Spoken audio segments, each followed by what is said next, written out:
तो नमस्कार दोस्तों, मैं हूं शुभम सर और आपका प्रोविडेंस कोचिंग देहरादून में हार्दिक स्वागत है। और आज हम एंशिएंट हिस्ट्री का एक महत्वपूर्ण टॉपिक करने जा रहे हैं और वो है बिंदुसार, मौर्य वंश का शासक बिंदुसार। तो अगर आप इस चैनल में बिल्कुल नए हैं तो बिल्कुल लाइक कीजिएगा, शेयर कीजिएगा और सब्सक्राइब करना बिल्कुल ना भूलिएगा। और हमारा एप्लीकेशन प्रोविडेंस कोचिंग उत्तराखंड के किसी भी एग्जाम के लिए आप डाउनलोड कर सकते हैं अभी।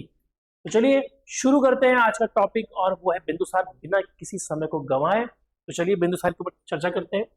बिंदुसार एग्जाम के दृष्टिकोण से बहुत महत्वपूर्ण माना गया है, ठीक है। हालांकि इससे कुछ ही सवाल मैंने देखे हैं, लेकिन अशोक या चंद्रगुप्त मौर्य के बाद अगर कोई शासक का सवाल आ सकता है तो वो बिंदुसार ही है, ठीक है। बिंदुसार के संदर्भ में बहुत सारे प्रश्न आ सकते हैं। तो सबसे पहले बात करते हैं इसके समय काल की। तो बिंदुसार का जो समय काल है वो समय काल लगभग 298 ईसा पूर्व से लेकर 278 ईसा पूर्व तक बिंदुसार का समय काल माना जाता है, ठीक है। ये समय काल है। वैसे तो आप जानते ही होंगे कि बिंदुसार की जो पिता है, पिता कौन है? चंद्रगुप्त मौर्य। चंद्रगुप्त मौर्य। और दिव्यवदान के अनुसार इनकी माता का नाम हमें जो देखने को मिलता है वो दूरधरा देखने को मिलता है, दूरधरा देखने को मिलता है, ठीक है। एक प्रसंग यहां पर देखने को मिलता है कि जो बिंदुसार था उसकी मंत्री परिषद का आकार लगभग 500 था। तो यहां पर कहीं ना कहीं पर हम थोड़ा सा इनकी मंत्री परिषद के बारे में भी जानकारी लेंगे। तो इनकी जो मंत्री परिषद थी, इस मंत्री परिषद का जो आकार था 500 सदस्य था। और इस 500 सदस्य का जो प्रधान था, इस प्रधान का नाम था विष्णुगुप्त, या हम इसे चाणक्य भी कह सकते हैं। यहां पर ये कहना या इसको यहां पर शो करने का तात्पर्य क्या है? और वो है विभिन्न किताबों में, विभिन्न साहित्यों में और विभिन्न धार्मिक साहित्यों में जो हमें नाम मिलते हैं। चाणक्य का नाम हमें विष्णुगुप्त मिलता है, चाणक्य का नाम हमें खल्लाटक मिलता है, चाणक्य का नाम हमें खल्लावटक मिलता है, चाणक्य का नाम हमें जो है खल्लाटक या खल्लावटक भी मिलता है।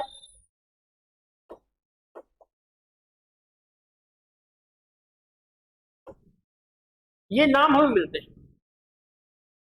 तो कभी एग्जाम में अगर आपके पास आ गया कि चाणक्य का नाम क्या है, तो विष्णुगुप्त भी इसका नाम है, खल्लावटक भी इसका नाम है और खल्लावाटक भी इसका नाम है, ठीक है। खल्लाटक और खल्लावाटक ये भी इसे कहा गया। और जिस प्रकार से चंद्रगुप्त मौर्य जो था उसका प्रधान, जो प्रधानमंत्री कह लीजिए, या प्रधान जो था वो विष्णुगुप्त था, उसी प्रकार से बिंदुसार के समय पर भी इनका प्रधान जो था वो चाणक्य था, जिसे निम्न नामों से देखा गया। इसके अलावा अगर हम देखें तो बिंदुसार के संदर्भ में एक चीज हमें देखने को मिलती है और वह उपाधियां। बिंदुसार की उपाधियों के ऊपर मैंने प्रश्न देखा है कि बिंदुसार में कौन कौन सी उपाधियां जो है वो इससे पूछी गई हैं। बिंदुसार की उपाधियों के ऊपर प्रश्न बनता है, जैसे अमित्रकेटस, अमित्रघात, सिंहसेन, ये कुछ उपाधियां हैं जिन उपाधियों पे हम लोग आज क्या करेंगे, चर्चा करेंगे। अगर हम यूनानी लेखकों की बात करें, अगर हम यूनानी लेखकों की बात करें तो यूनानी लेखकों ने बिंदुसार को अमित्रकेटस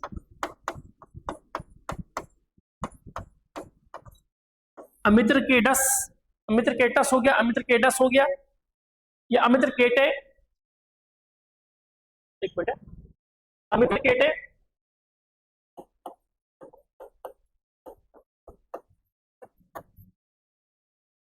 ये उपाधि यूनानी लेखकों के द्वारा दी गई है, ठीक है। और कई जगह पे हमें अमित्रोकेडीज भी मिलता है,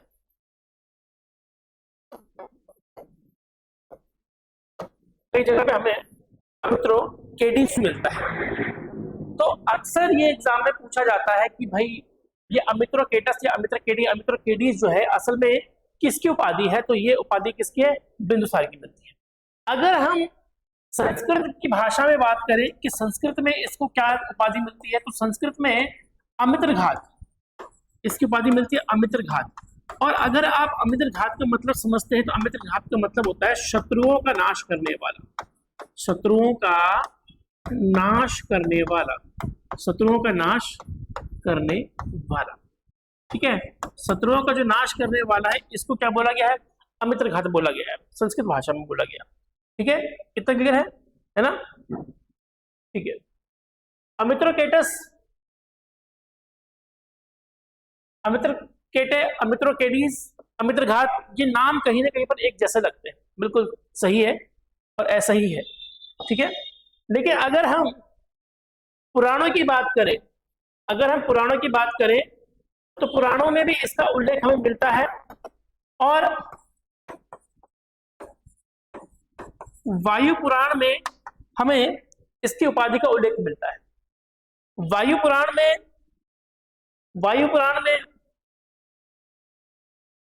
बिंदुसार के लिए भद्रसार शब्द का प्रयोग किया गया। वायु पुराण में बिंदुसार के लिए किसका, भद्रसार शब्द का प्रयोग किया गया है। तो क्लियर है? और अगर वायु पुराण के बाद अगर हम अन्य पुराणों की बात करें तो अन्य पुराणों में बिंदुसार के लिए वारिसार शब्द का प्रयोग किया गया।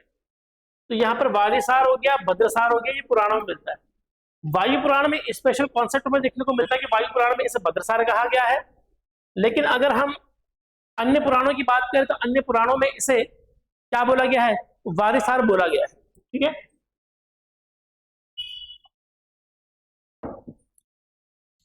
लेकिन अगर हम जैन ग्रंथों की बात करें, अगर हम जैन ग्रंथों की बात करें तो जैन ग्रंथों में इस सिंहसेन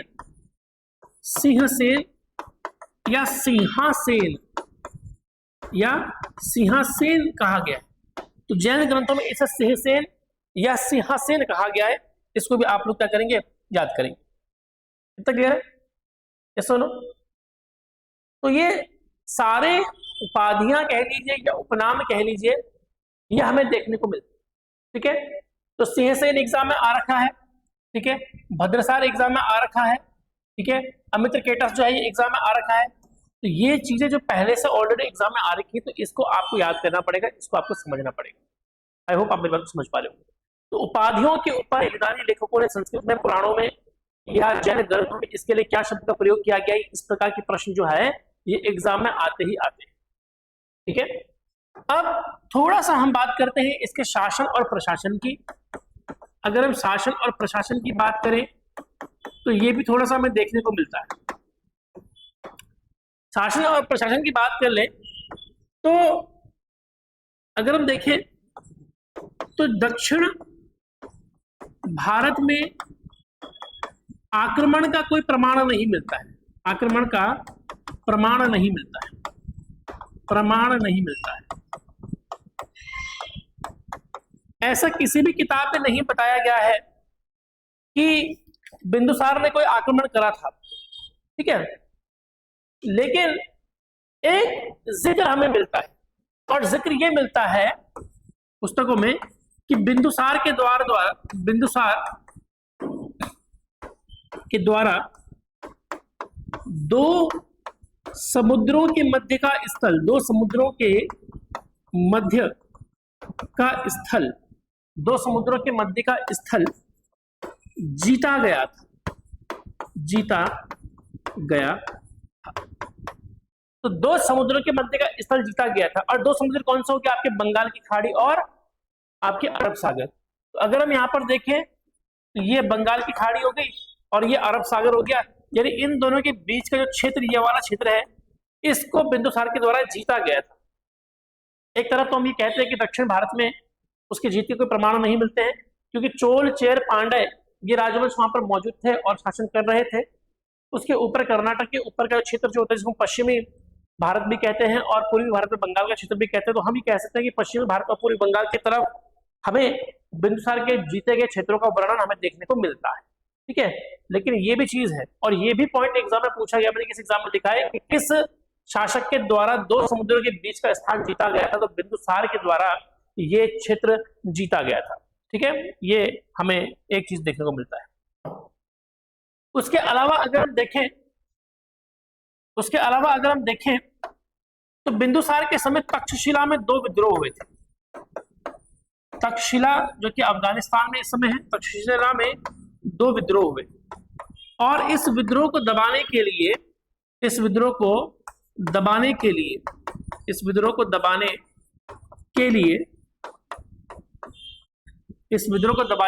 उसने अपने पुत्र सुशीम और अशोक को भेजा था।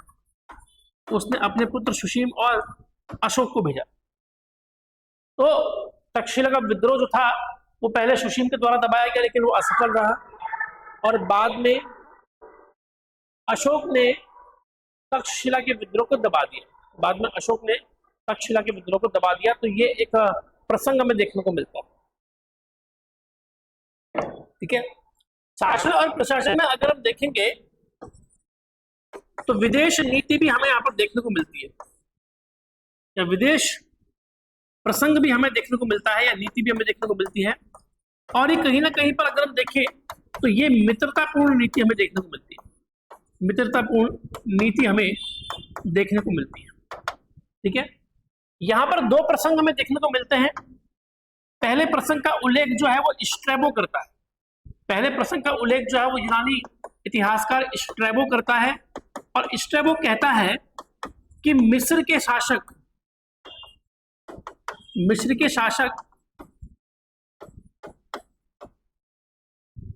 एंटीयोकस के द्वारा डायमेकस नामक राजदूत बिंदुसार के दरबार में भेजा गया था। ये एग्जाम में पूछा गया है, दरबार में भेजा गया। तो सीरिया का जो राजा था, यूनानी राजा था, एंटीयोकस था। उस एंटीयोकस ने क्या करा था? एंटीयोकस ने डायमेकस नामक जो आपका राजदूत था वो भेजा। कई बार क्वेश्चन आ जाता है कि मेगास्थनीज के बाद कौन सा यूनानी राजदूत भारत आया था? तो मेगास्थनीज के स्थान पर डायमेकस आया था। तो कभी एग्जाम में आ जाए तो मेगास्थनीज के स्थान पर मेगास्थनीज के बाद कौन आया? तो मेगास्थनीज के बाद जो था के बाद डायमेकस आया। इस बात को याद रखिएगा। अब जब ये भारत पहुंचता है तो स्वाभाविक है कुछ वार्तालाप होती, बातचीत होती है। तो बिंदुसार इससे क्या करता है? तीन चीज की डिमांड करता है। बिंदुसार क्या होता है? बिंदुसार तीन वस्तुओं की मांग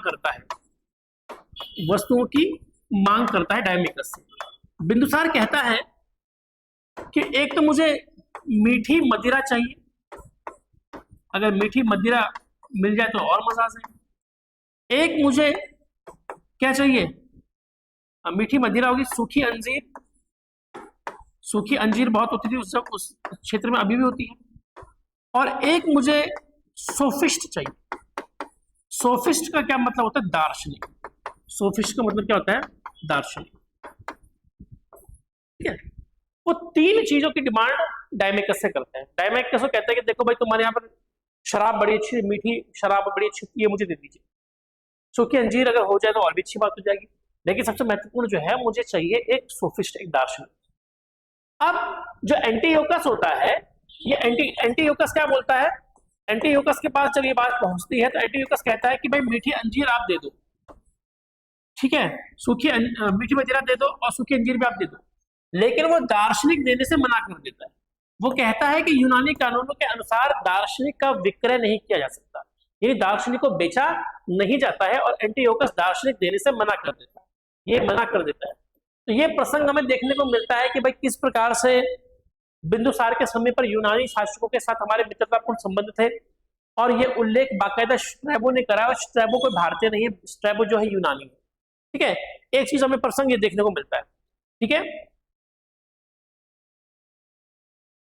अब एक प्रसंग हमें क्या देखने को मिलता है? एक प्रसंग के बारे में प्लिनी बताता है। प्लिनी भी जो है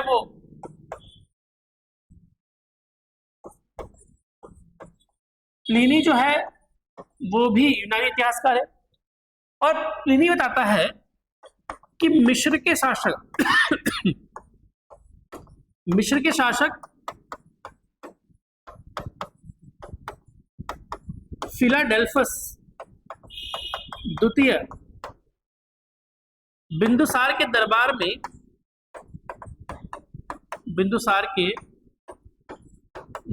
में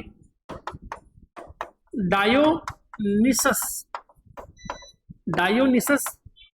नामक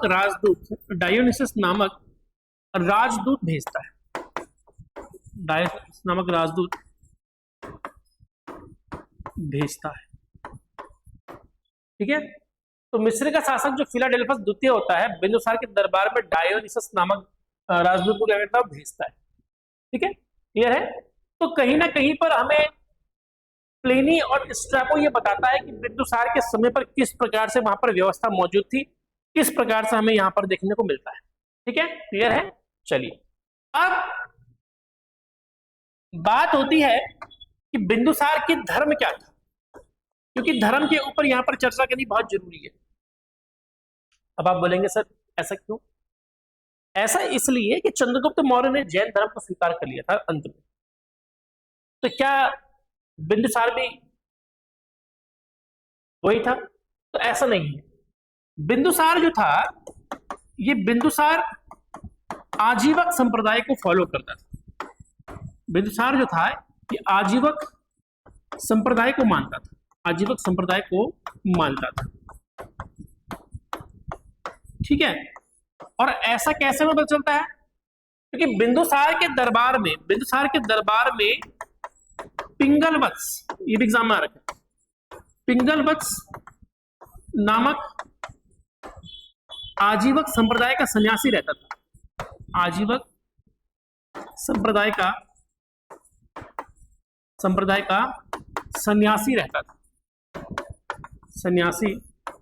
रहता था, ठीक है। तो जो पिंगलवत्स था ये उसके दरबार में रहता था, और बाकायदा ये एग्जाम में आ रखा है कि बिंदुसार के दरबार में कौन सा आजीवक संप्रदाय का सन्यासी रहता था। तो पिंगलवत्स का नाम जरूर याद रखिएगा, इसको भूलिएगा मत, ठीक है। तो यहाँ पर एक पॉइंट तो आपको याद रखना कि बिंदुसार ने आजीवक संप्रदाय को अपनाया था, और पिंगलवत्स जो था वो उसके दरबार में रहता था। इस बात को आप लोग क्या करेंगे, याद करेंगे। इतना क्लियर है? ठीक है, क्लियर है। तो एक थेरवाद का उल्लेख हमें को मिलता है। थेरवाद आप जानते हैं कि बौद्ध धर्म संबंधित है, और वहां पर वो लिखता है कि जो बिंदुसार है ब्राह्मण धर्म का अनुयायी। तो नहीं, मैं इसको नहीं मानता हूँ। एग्जाम के दृष्टिकोण से जो है आपका बिंदुसार जो था वो आजीवक संप्रदाय का था। तो मौर्य वंश में सबसे पहले चंद्रगुप्त मौर्य था वो जैन धर्म को स्वीकार कर लेता है, और जो उसका बेटा बिंदुसार होता है वो आजीवक संप्रदाय को स्वीकार कर लेता है। तो ज्यादा हमें बिंदुसार में नहीं पढ़ना है, इतनी ही बातों को बिंदुसार में याद रखिएगा, इतनी बातों को आप फॉलो कीजिएगा। और अगर आप किसी भी एग्जाम की तैयारी कर रहे हैं तो इतना ही बिंदुसार से काफी है मेरे प्यारे मित्रों।